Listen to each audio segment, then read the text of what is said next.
Hey guys, this is Comic Uno, and today I'm doing a review for The Gifted. So let's start talking about this episode.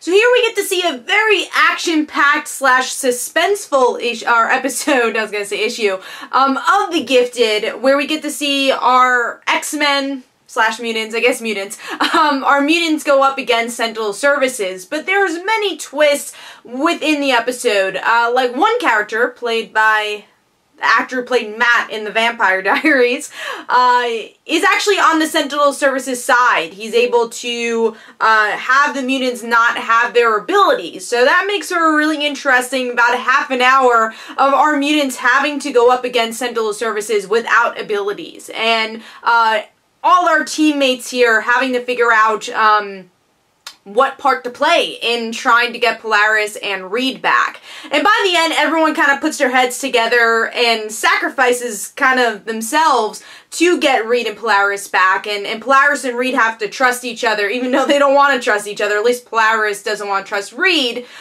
to get out of the bus, which they do. So it took about 2 or 3 episodes, but the Strucker family is back. And also shows their dynamic even more in this episode, where the mother sacrifices herself for her kids to be okay, and the kids wanting to be a part of trying to save their father, and goes out in the battlefield in the beginning of the episode and uses their abilities to try to get the bus to stop, which they do. So you really get to see that these mutants are a well-oiled machine, even without their powers. They all have their parts to play. My only nitpicks of the episode, the Strucker kids do go off just to, I guess, save themselves. And in the end of the episode, you never really know where they went, and you wonder, oh, well, are they going to truly be together by the end? But in the previews, you see that they're all good, so I guess they just went to the hideout again, but we never really get to see that on screen. And also, I'm not a huge fan of this whole Blink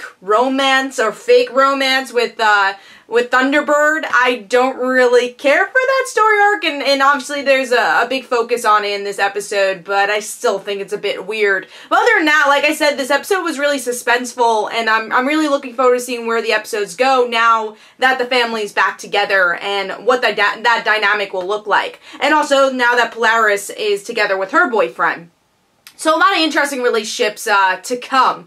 But let me know in the comments below, what did you think of this episode? This is Comic Uno and just Comic Uno. Hopefully you guys enjoyed. Don't forget to follow me on Twitter. Don't forget to like my Facebook page. Also, the description below, there are links for my comic book, Like Father, Like Daughter. And don't forget to like the Facebook page of Like Father, Like Daughter. And I'll see you guys later.